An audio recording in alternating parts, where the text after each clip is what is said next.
Welcome back everyone to the Commander Experience. In our Game Theory series, we have already broken down the fundamentals of interaction and the role of ramp in our earlier episodes, and today we are taking the next step and diving into the Commander's most polarizing archetype, Stax. These pieces can slow down the game to a crawl, shut off resources, and force entirely new win conditions. Yeah, I guess the real question is when stack is actually useful. Should every deck include a little bit of it in every deck? And at what point does it stop being healthy interaction and start becoming unfun lockdown? Let's break it down.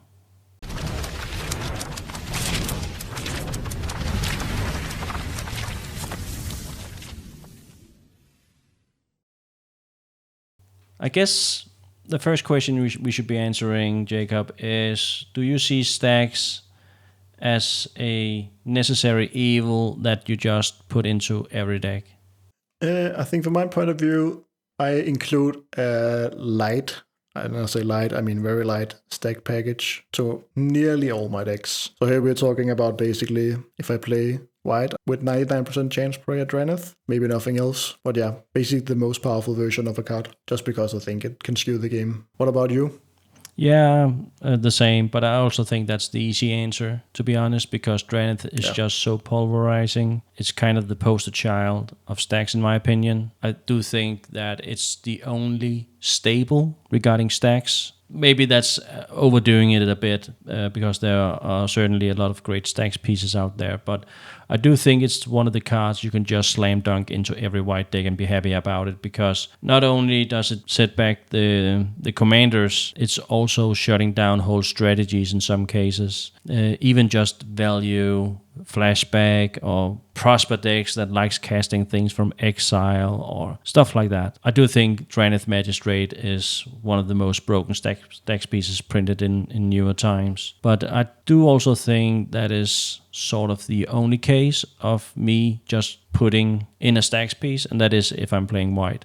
I think I have a tendency a bit more than you to include some. It's not many, but I think some of them are also a discussion if it's even a stacks piece. Like one of the cards that came to mind was Orcish Bowmaster. Is that stacks? Maybe. But yeah, I like my random stack pieces here and there. I enjoy a good Notion Thief and stuff like that. But I can't really pin down more than a couple of cards that I play regularly. And yeah, Draneth is probably the only one that is like also include and is specifically a stacks piece. But I think a reasonable play to start is also talking about that the decks you're usually playing stacks pieces in is usually where you have a game plan where you want to slow things down a bit. Maybe your commander has a high CMC, or maybe you just need more pieces for your engine to come online. Because I don't think if you're trying to win fast that you're using up time casting stacks pieces.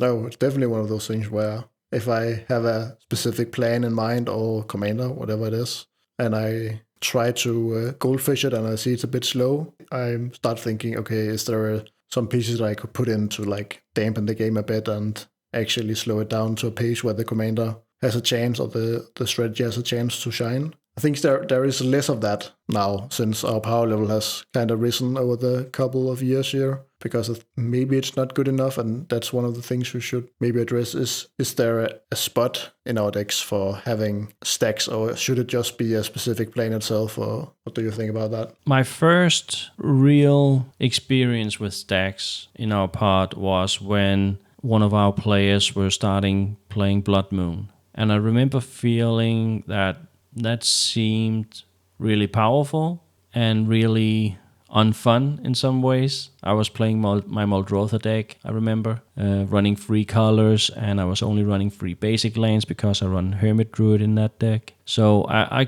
just got punished a lot, and at that point in time I was also running a lot of land ramp, so I didn't have any rocks that could get me out of the situation. That ended up with me playing back to basics in my Riel deck. And while I do think that both Blood Moon and Back to Basics have a place in some decks, I did find that sometimes, maybe even half the times, they weren't doing the thing I would expect of them to do. And also, the players that were limited by these stacks pieces were the players that I least wanted to be prohibited about with them by them. So you can't control them. You can't control what players they're hitting or not. And I guess I'm more aware these days about including cards that always does their thing. So right now what I'm saying is I think I would rather run an extra interaction piece over a random Stax piece. Not including Draneth Magistrate into this conversation, because I do think that Draneth Magistrate, like I said earlier, is one of the few pieces that always just does its thing. Yeah, especially early on, it basically hits everyone the same amount, or that's like kind of fixed compared to what you talked about, where Blood Moon hits some people a lot more than other, and a lot of the time it doesn't hit the correct people. I think that's really a good explanation, especially for Blood Moon and Back to Basics, because the people that are already in front in that case probably have played a lot of mana rocks, so they are far ahead and have a lot of mana rocks, and now you play a Blood Moon and it slows down everyone else other than the person that's already in front. So kind of now that person is even more in front that they were before. It kind of sets someone else up maybe more than yourself, unless your whole deck like spins around the card. I will say, thinking about now you mentioned Blood Moon specifically, that I do have like some auto includes in low color decks like Blood Moon, where if I play red and it's a slow deck, I just put in Blood Moon because it seems like it's free. And some decks it's Mag of the Moon instead if I'm a creature deck.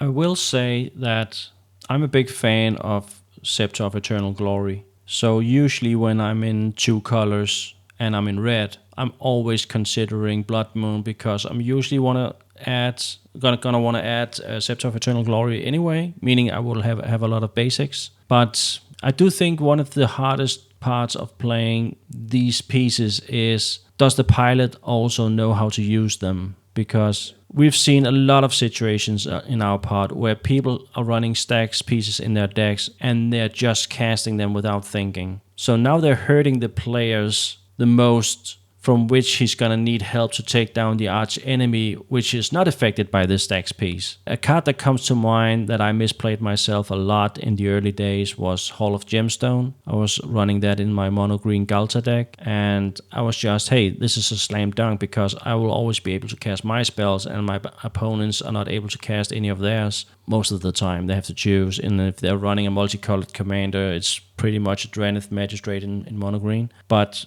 what I've found out, and what most people will find out running Stax pieces, is that you can be in some situations where you're going to need help from the table taking down the arch enemy. And now they can't help you because you have Hall of Gemstone in play. And I do think that also applies with Blood Moon and Back to Basics. And I do think that if people are running them, they are playing them. And I do think that can be an issue sometimes.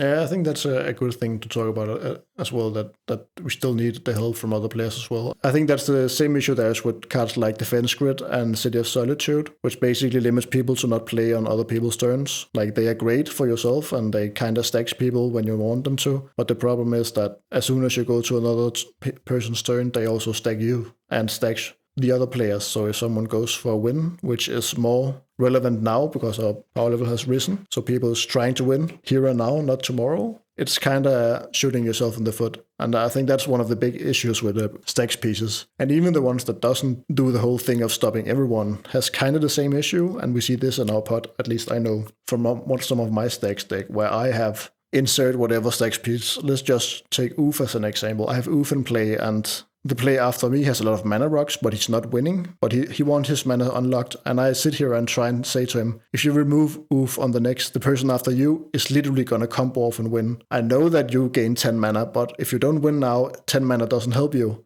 But then the person removed the Oof because, hey, we get 10 mana, and then they try to dig for a win con and they don't find it, and they have used their resources, and then my Stax piece didn't do anything against the person that it actually needs to do anything. Yeah. So I think there's also like, I don't know if it's called a skill level, because sometimes it's not obvious that people is going to win, but there is like the whole thing of people need to be very good to estimate when to remove a Stax piece for the Stax piece to be good for the Stax player. And it is good for the Stax player, but it's also good for the person. So that's kind of hard to have that conversation in the game. And we're kind of coming full circle here, because our first episode of Game Theory was around interaction and board wipes, and we're sort of talking about the same things about cards that are doing something entirely different, meaning that you still have to decide when removing something if it's hurting you the most, because yes, this card may not be unfun, but is it hurting you the most, and are you supposed to use your resources removing it? And I also think that applies to Stax, because we just had not only our interaction episode where we also talked about board wipes, but we also just had the whole episode about board wipes regarding if they're good or not in Commander. And I do think then that some of the same opinions I have regarding board wipes applies to Stacks, meaning that you're the one using 3 mana for a Blood Moon that is hurting one of your other opponents but not you. So now you're just, great, thank you for helping.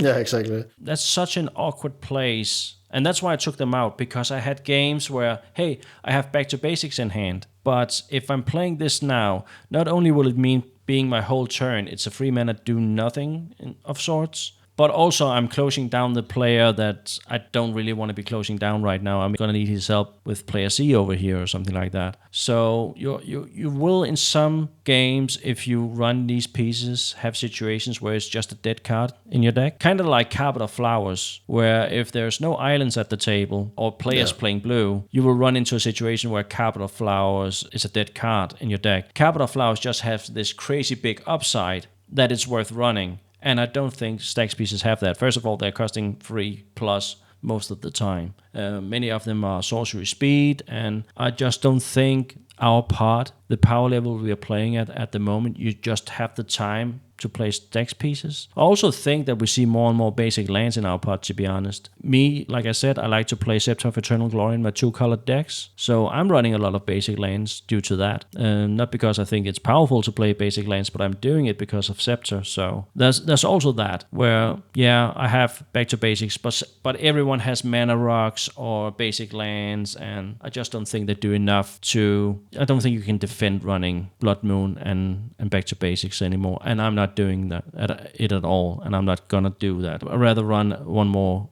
piece of interaction instead. Yeah, I think basically it is just better to further your own game plan instead of trying to stop everyone else's. And I think, like, in some ways the whole a silver bullet is the wrong word for it, but basically having a single counter spell ready for another person's win and stop that and then try to win after that is a lot better than trying to build this fort that no one can get through. The cards I do think that still applies are, of course, Draenith Magistrate, as we already talked about. But the next cards I still think are doing some work is, of course, Opposition Agents, because we play at the power level we are at. We're not only running a lot of fetches, but we are running a lot of tutors. And I do think, being at flash speed, that Opposition Agent is still a vital include when you're playing black. I'm not playing it in all my decks. I probably should. I think it's good enough, especially if you're running some sorts of reactive strategy in general. I think your Glab deck should run it. I know it's not 4 mana, but you are playing most of the time at instant speed and playing a reactive strategy. And the other one is Aven Mind Sensor for the same reasons. I do think those 3 for me are some of the most playable Stax pieces in my opinion.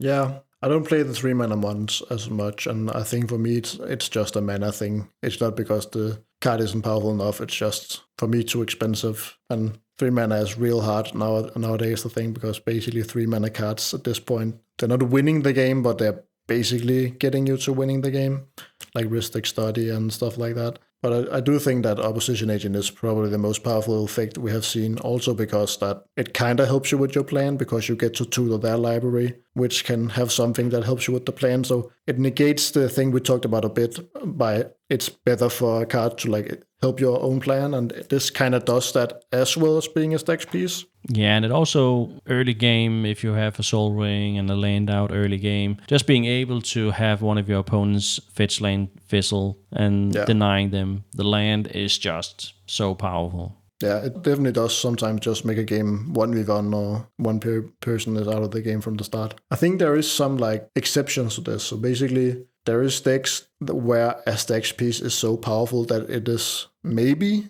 strong enough to like hold down the whole table. And I think one of the decks that we have mentioned before, maybe in our podcast, is Tyam. And I wouldn't call it a Stax deck, but he includes like a Stax piece, just multiple versions of it. And here we're talking about the one that makes you able to only play 1 card per turn. And the way Tyam works, he doesn't really care about it at all. So it does have 0 impact on that game plan.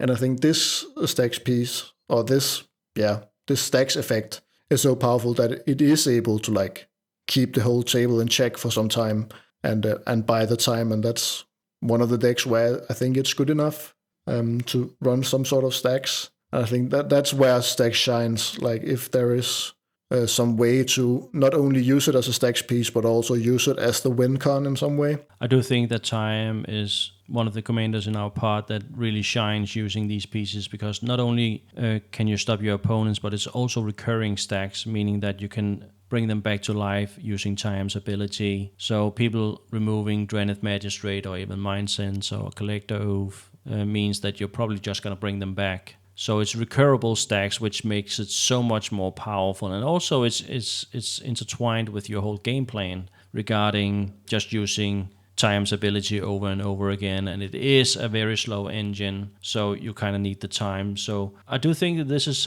one of the cases, and you can always make one, I think, no matter what you're talking about. We also did it with board wipes, found exceptions to the rule. And I do think Time is an exception to the rule. And I think, like, as you said, like him reoccurring it, especially because of instant speed, makes it viable because it kind of works like a counter spell that you can do it again or without people seeing it as a thing. Because I have a Carador Stax deck as well, which is very close to Time. And that deck feels a lot weaker because, yes, I built this giant pillow fort of stuff and people can't get through, but someone takes the brick at the bottom out and everything falls down and I have no course of action to stop it.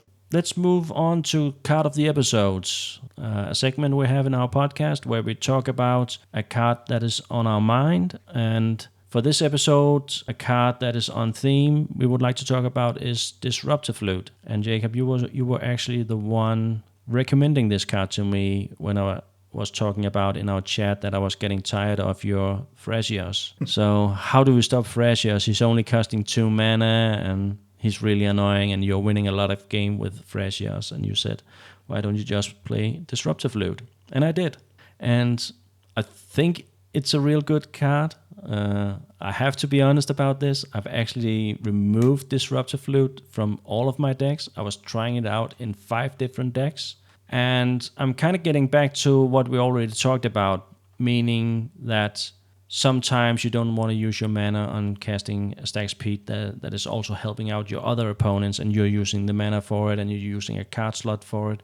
But I do think that the Disruptive Flute does way more work than a Blood Moon or Back to Basic does. But how about you, Jacob? Where do you rate this, and what do you think about the card in general?